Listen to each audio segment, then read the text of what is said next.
Good morning, students. I, Dhaval Sangani, welcome you all in Saraswati Group of Education.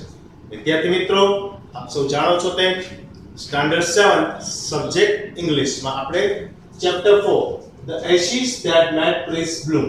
ashes એટલે રાખ. રાખના છંટકાવથી વૃક્ષ છે એ ખીલી ઉઠે છે. વૃક્ષ ઉપર નવા નવા પર્ણો ખીલે છે, ફળ ફૂલ ખીલે છે. એ આ ચેપ્ટરનું ટાઇટલ એટલે કે શીર્ષક છે, જેનો આપણે આજે પાર્ટ 3 નો અભ્યાસ કરવાના છીએ. પાર્ટ 1 અને પાર્ટ 2 માં આપણે શું શીખી ગયા? તો કે એક દંપતી હતું જે ખેતરમાં કામ કરી રહ્યું હતું.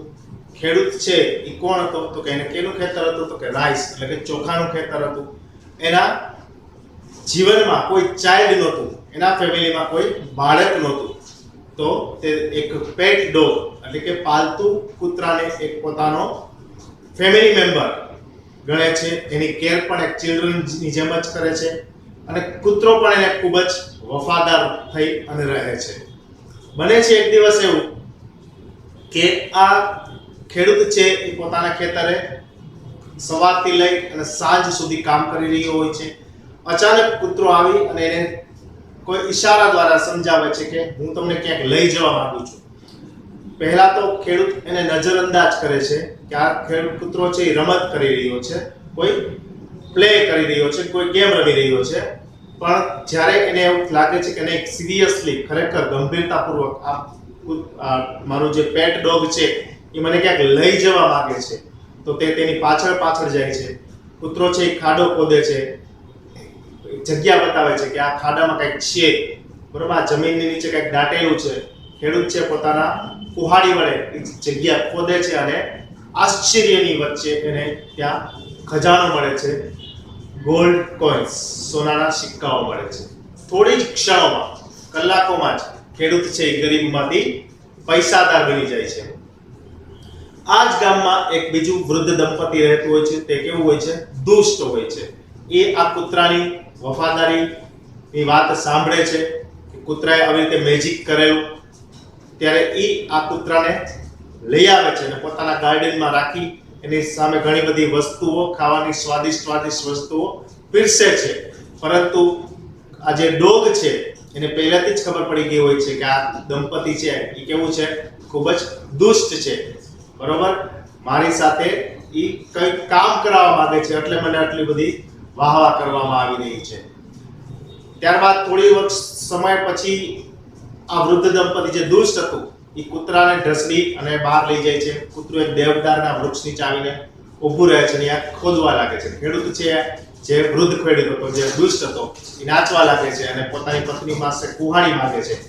જગ્યા ખોદે છે, એને એક ખજાનો મળશે, પણ આશ્ચર્ય વચ્ચે એને એક બિલાડીનું શવ, મરેલું બિલાડીનું બચ્ચું મળે છે. ગંધ આવવા લાગે છે. તે કૂતરા ઉપર એટલો બધો ક્રોધે ભરાય છે કે કૂતરાનું તે મૃત્યુ કરી નાખે છે. ત્યારબાદ જે ડોગ છે એ પોતાના મૂળ માલિકના સ્વપ્નમાં આવે છે અને પોતાની જે કબર છે ત્યાં પાઇન ટ્રીના 4 થાંભલા કરવાનું કહે છે. માલિક છે એ ત્યાં પાણી અને ફૂડ પણ પીરસે છે. ત્યારબાદ એવું કહેવામાં આવે છે કે ત્યાં તમે મોર્ટર એટલે કે વાટકો બનાવો વાંસનો અને એમાં મને રાઈસ પેસ્ટ્રી એટલે કે ચોખાની સ્વાદિષ્ટ વાનગી પીરસો.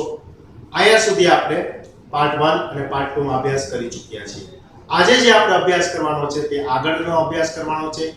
સ્ટોરી શરૂ કરતા પહેલા આપણે પેજ નંબર 60, 61 અને 62, 63 આ 4 પેજ આજે આપણે સમજવાના છે. તે પહેલા આ 4 પેજમાં આવતા કઠિન શબ્દો છે એનો અભ્યાસ કરી લઈએ.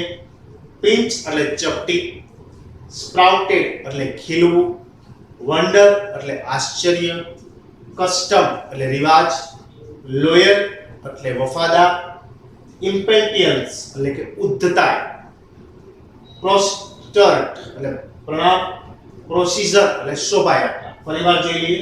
પિંચ એટલે ચપટી, સ્પ્રાઉટેડ એટલે ખીલવું, વન્ડર એટલે આશ્ચર્યચકિત થઈ જવું, કસ્ટમ એટલે કે આપણે કહીએ ને રીતિ રિવાજ, લોયલ એટલે વફાદાર, ઇમ્પેટિયન્ટ એટલે ઉદ્ધતાય, પ્રોસ્ચર એટલે પ્રણામ અને પ્રોસીજર એટલે શોભાયાત્રા, કોમ્પિટન્ટ એટલે સક્ષમ, માર્ચ એટલે કૂચ કરવી, અને પ્રિટેન્ડ એટલે ઢોંગ કરવો, palanquin ભવ્ય ગાડી, scattered વેરવિખેર, silk robes એટલે કે રેશમી જબ્બો, સ્પોન્જ કેક નરમ બનાવેલી કેક, કાસ્ટલ એટલે કિલ્લો, ફરીવાર કોમ્પિટન્ટ એટલે સક્ષમ, માર્ચ એટલે કૂચ કરવી, પ્રિટેન્ડ એટલે ઢોંગ કરવો, પેલેન્ક્વિન ભવ્ય ગાડી, સ્કેટર્ડ વેરવિખેર, સિલ્ક રોબ્સ રેશમી જબ્બો, સ્પોન્જ કેક નરમ કેક, કાસ્ટલ એટલે કિલ્લો. ગ્લીફુલી આનંદથી, પોમ્પ એટલે ભપકો, સ્નીઝિંગ છીંક આવવી, ચોકી ગુંગળામણ આવી શ્વાસ ન લઈ શકવું, ડિગ્નિટી ગૌરવ, સાઇઝ એટલે માલ મિલકત જપ્ત કરી લેવા, ટમ્બલ એટલે ગબડાવવું, રડવું, ડીચ એટલે ખાડો અને ડ્વેલ્ટ એટલે રહેવું. ગ્લીફુલી એટલે આનંદથી, પંપ એટલે ભપકો, સ્નીઝિંગ છીંક, ચોકી ગુંગળામણ, ડિગ્નિટી એટલે ગૌરવ, સાઇઝ એટલે જપ્ત, ટમ્બલ એટલે ગબડાવવું, ડીચ એટલે ખાડો અને ડ્વેલ્ટ એટલે રહેવું. હવે વિદ્યાર્થી મિત્રો આપણે પેજ નંબર 60 ઉપર રીડ કરીએ. Not long after that, the good old man dreamed again. ફરીવાર આ વૃદ્ધ જે ખેડૂત હતો એને સ્વપ્ન આવે છે. And the spirit of the dog spoke to him. અને જે કૂતરાની આત્મા હોય છે તે કહે છે, telling him how the wicked people had burned the mill made from the pine tree. Pine tree દેવદારના વૃક્ષમાંથી જે ઘરઘંટી બનાવવામાં આવી હતી એ કઈ રીતે આ દુષ્ટ દંપતીએ નાશ કર્યો એની વાત કરે છે. Take the ashes of the mill, sprinkle them on the withered trees and they will bloom again, said the dog spirit. શું કહે છે તે આ કૂતરો, એની આત્મા એવું કહે છે કે જે દુષ્ટ દંપતી હતું એને તે જે ઘંટી આપેલી એ ઘંટીને એને બાળીને ટુકડા કરી નાખ્યા છે. હવે એનો તે ફાયરવુડ એટલે કે બળતણ તરીકે ઉપયોગ કરે છે.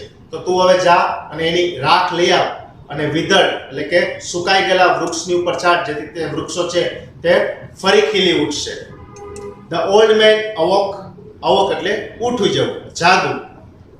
અવોક and went at once to his wicked neighbour's house. અને તે પોતાની બાજુમાં જે આ દુષ્ટ દંપતી રહેતું હોય છે પડોશી એની ઘરે જાય છે. where he found the miserable old pair sitting at the edge of the square fireplace. તે બળતણ જ્યાં સળગાવી અને એને એક ખૂણે બેઠા હોય છે આ ઓલ્ડ દંપતી. in the middle of the floor, જમીનની વચ્ચોવચ્ચ. smoking and spinning, from time to time they warmed their hands and feet with the blaze for some bits of the meat. તે પોતાના પગના તળિયા અને હાથને વારંવાર બ્લેઝ એટલે અગ્નિની જ્વાળાથી જ્યાં મિલ છે એ તોડી નાખી હોય છે ઘંટી, અને એ જે ઘંટી તોડે ને અને એના જે બળતણ લાકડા છે એનું બળતણ તરીકે ઉપયોગ કરી અને પોતાના જે પગ અને હાથના તળિયા છે એ વારંવાર શેકી રહ્યા હોય છે. while behind them lay a pile of the broken pieces. while behind them એટલે કે જે વૃદ્ધ દંપતી છે એની પાછળ લે એટલે પડ્યું છે, પાઇલ એટલે ઢગલો પડ્યો છે, of the broken pieces. broken એટલે તૂટેલા આ જે મિલ છે એના ટુકડાઓનો. the good old man humbly asked for the ashes. હવે જે પડોશી છે જે સારો માણસ છે ઈ હમ્બલી એટલે વિનમ્રતાપૂર્વક કહે છે કે જે આ બળતણમાંથી જે રાખ થઈ છે રાખ મને આપશો. though the covetous couple turned up their noses. covetous એટલે લોભી, નાક ચડાવે છે, ગુસ્સો કરે છે. at him and scolded him. scolded એટલે એને ખીજાવા લાગે છે. as if he were a thief. કઈ રીતે એક ચોર ન હોય એ પ્રમાણે એની ટ્રીટમેન્ટ કરે છે. they let him fill his basket with the ash. અને છેવટે તે એને આ બાસ્કેટમાં રાખ ભરવાની પરવાનગી આપે છે. on coming home the old man took his wife into the garden. it began winter. on coming home અને એ રાખ લઈને તે વૃદ્ધ માણસ ઘરે આવે છે. the old man took his wife into the garden. અને પોતાની વાઈફને લઈને તે બગીચામાં આવે છે. it being winter અને શિયાળાનો સમય હોય છે. their favorite cherry tree was bare. અને એનું જે ફેવરિટ ચેરી નામનું વૃક્ષ છે એમાં બેર ખીલી ઉઠ્યું હોય છે. he sprinkled a pinch of ashes on it. અને પિંચ એટલે ચપટી, એસિસ એટલે રાખ, એનું જે ચેરી નામનું બેર વૃક્ષ હોય છે એ હાવ સુકાઈ ગયેલું હોય છે, એની ઉપર તે રાખ નાખે છે, ચપટી રાખ નાખે છે. તેનાથી શું થાય છે? He sprinkled a pinch of ashes on it and lo, it surprised sprouted blossoms. અને તેમાં ફૂલ ખીલી ઉઠે છે. Until because a cloud of pink blooms which perfumed the air. અને એવી વસંત ખીલે છે કે જે હવાને પણ પરફ્યુમ સુગંધિત કરી દે છે. The news of this filled the village and everyone ran out to see the wonder. The news of this filled. હવે જે આ બગીચામાં ઘટના બની એ સમાચાર આખા ગામમાં ફેલાઈ ગયા અને everyone દરેક ran out to see the wonder.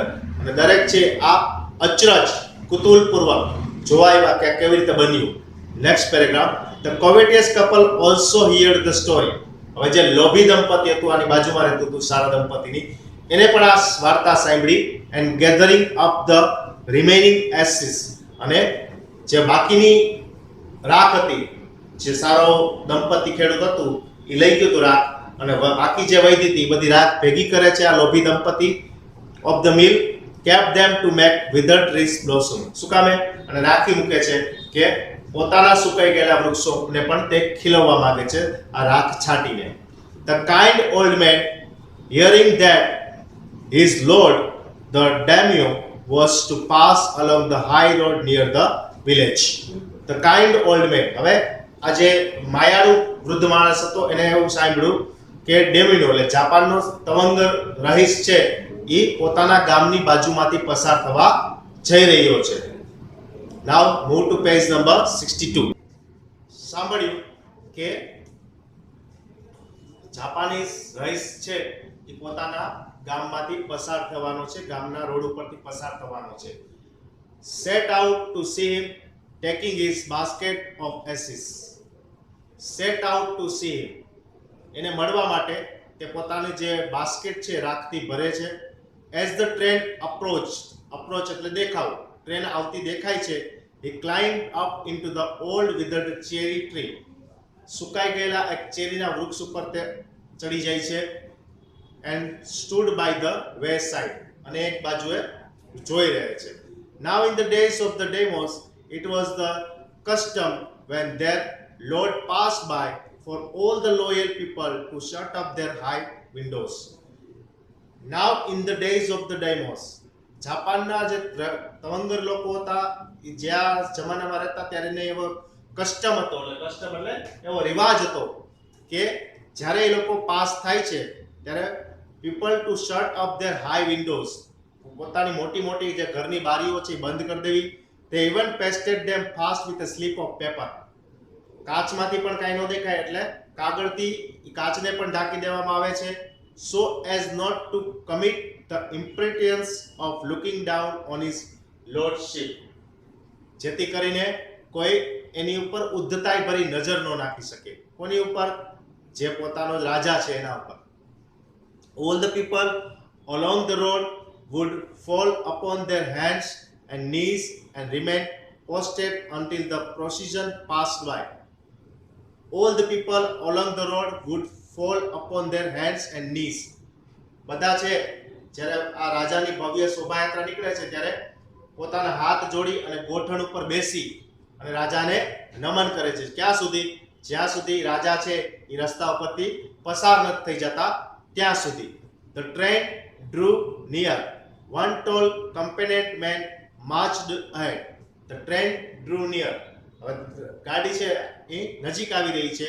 One tall companion એટલે સક્ષમ, એક ઊંચો અને કદાવાર સક્ષમ સ્ટ્રોંગ માણસ છે એ marched ahead. march એટલે કૂચ કરીને આગળ આવે છે. Carrying out the people by the way. અને crying એટલે જોર જોરથી બૂમો પાડે છે. Get down your knees. રાજા આવે છે, તમે તમારા ઘૂંટણે બેસી જાઓ. Get down your knees. અને તમારા ઘૂંટણે બેસી જાઓ. And everyone kneeled down while the procession was passing. અને દરેક જણ છે એ ઘૂંટણીએ બેસી જાય છે ક્યાં સુધી? જ્યાં સુધી શોભાયાત્રા ત્યાંથી પસાર નથી થઈ જતી. Next paragraph. Suddenly the leader of the van caught sight of the aged man up in the tree. Suddenly the leader of the van. હવે જે ભવ્ય ગાડી શોભાયાત્રા નીકળે છે એનો લીડર એટલે મુખ્ય વ્યક્તિ છે caught sight of the aged man up in the tree. જે ઓલો સારો ખેડૂત હતો એ વૃક્ષ ઉપર ચડી ગયો હતો ચેરીના, એ ખેડૂત છે એ આની નજરમાં આવી જાય છે. He was about to call out to him in an angry tone, but seeing there was such an old fellow, પહેલા તો આ જે માણસ હતો એ જોરથી આ વૃદ્ધ માણસને બોલાવવા માંગતો હતો, એંગ્રી ગુસ્સેથી, પણ પછી જોયું કે એ તો ખૂબ વૃદ્ધ છે એટલે એને માંડી વાળ્યું બોલાવવાનું. He pretended not to notice him and passed him by. અને હવે એવો ઢોંગ કર્યો, આ જે લીડર ગાડીનો જે નેતા હતો એને એવો ઢોંગ કર્યો કે મેં આ માણસને જોયો જ નથી. પહેલા તો એને એવું થયું કે હું તેને ગુસ્સાથી બોલાવું કે તું કેમ અહીંયા બેઠો છો, પછી એમ કીધું થયું એને કે એ તો વૃદ્ધ છે, શું કામે મારે એને હેરાન કરવો છે, એટલે મેં મારું એના ઉપર ધ્યાન જ નથી એવો પ્રિટેન્ડ કરી અને ત્યાંથી તે આગળ પાસ થઈ જાય છે. So when the Deimos palanquin drew near, the old man, taking a pinch of ashes from his basket, scattered it over the tree. In a moment it burst into blossoms. હવે જ્યારે રાજા છે એ ત્યાંથી પસાર થાય છે ત્યારે આ ઓલ્ડ મેન છે એ પોતાની બાસ્કેટમાંથી થોડી રાખની ચપટી લે છે અને જે સુકાઈ ગયેલું ચેરીનું વૃક્ષ છે એના ઉપર છાંટે છે અને આશ્ચર્ય સાથે આ ચેરી નામનું વૃક્ષ છે એ ખીલી ઉઠે છે. The delighted Demo ordered the train to be stopped. હવે જ્યારે આ દ્રશ્ય રાજા જુએ છે ત્યારે તે ટ્રેનને રોકાવાનું, થંભાવવાનું કહે છે and got out to see the wonder, અને જોવે છે કે આ કઈ રીતે બન્યું. Calling the old man to him, અને એ વૃદ્ધ માણસને પોતાની પાસે બોલાવે છે.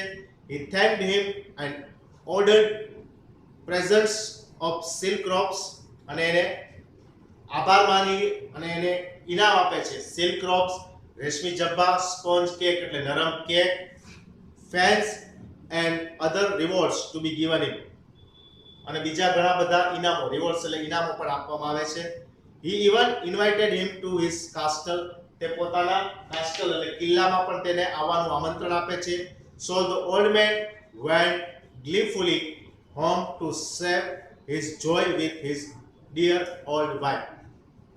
આ વૃદ્ધ માણસ છે પાછો પોતાના ઘરે જાય છે અને શેર અને પોતાને જે ખુશી થઈ છે એ પોતાની પત્ની સાથે શેર કરે છે, વહેંચે છે. Last page of 63. But when the greedy neighbor heard of it, પણ જ્યારે લોભી છે દંપતી જે હતું બાજુમાં દુષ્ટ દંપતી રહેતું હતું એને સાંભળ્યું, he took some of the magic ashes and went out on the highway. એ પણ હવે જે ઓલા માણસે કર્યું હતું ને એ પ્રમાણે બાસ્કેટમાં થોડીક રાખ લઈ અને ઝાડ પર ચડવા લાગે છે. Of the magic ashes and went out the highway. There he waited until a Deimos train came along and instead of kneeling down like the crowd, he climbed a withered cherry tree. હવે બીજા જે લોકો છે એ ઘૂંટણીએ બેસી અને રાજાનું સન્માન કરે છે ત્યારે આ એનાથી ઊંધું કરે છે અને ઝાડ ઉપર ચડી જાય છે. When the Deimos himself was almost directly under him, હવે જે ઝાડ ઉપર હતો ને ત્યાં જ રાજા છે એ વૃક્ષની નીચે આવે છે. He threw a handful of ashes over the tree.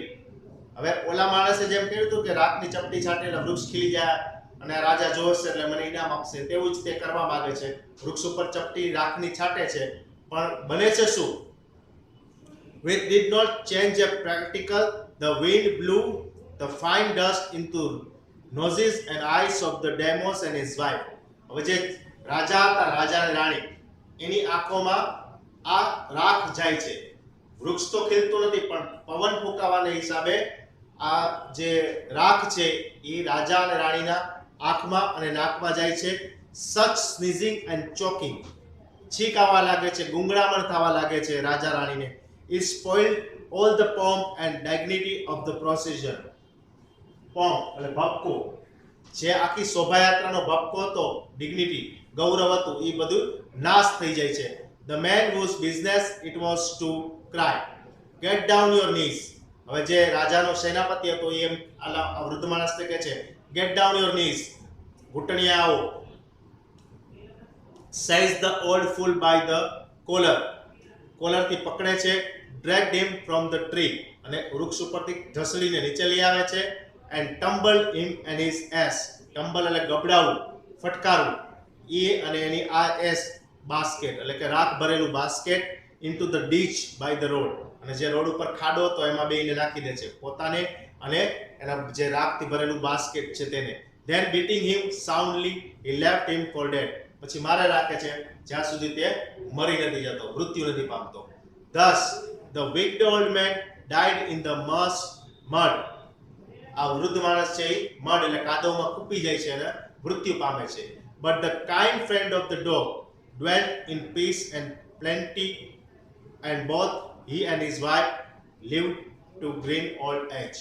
હવે જે સારો ખેડૂત હતો, સારું વૃદ્ધ દંપતી હતું, એ પોતાનું જીવન છે એ વૈભવશાળી અને લીલો આમ કહેવાય કે ચરોતર લીલા આખી નવી જ ઉર્જા સાથે પોતાનું જીવન વિતાવે છે. કોણ? આ વૃદ્ધ. તો વિદ્યાર્થી મિત્રો, હું આશા રાખું છું કે તમને આ લેક્ચર બરોબર સમજાઈ ગયો હશે. આ સેશનના અંતે એક વર્કશીટ હશે જે તમારે તમારી HW બુકમાં ખૂબ સારા અક્ષરે લખવાની રહેશે. અહીં આપણો ચેપ્ટર 4 ના પાર્ટ 1, પાર્ટ 2 અને પાર્ટ 3 પૂરો થાય છે, એટલે કે આપણું ચેપ્ટર 4 અહીં પૂરું કરીએ છીએ. Thank you.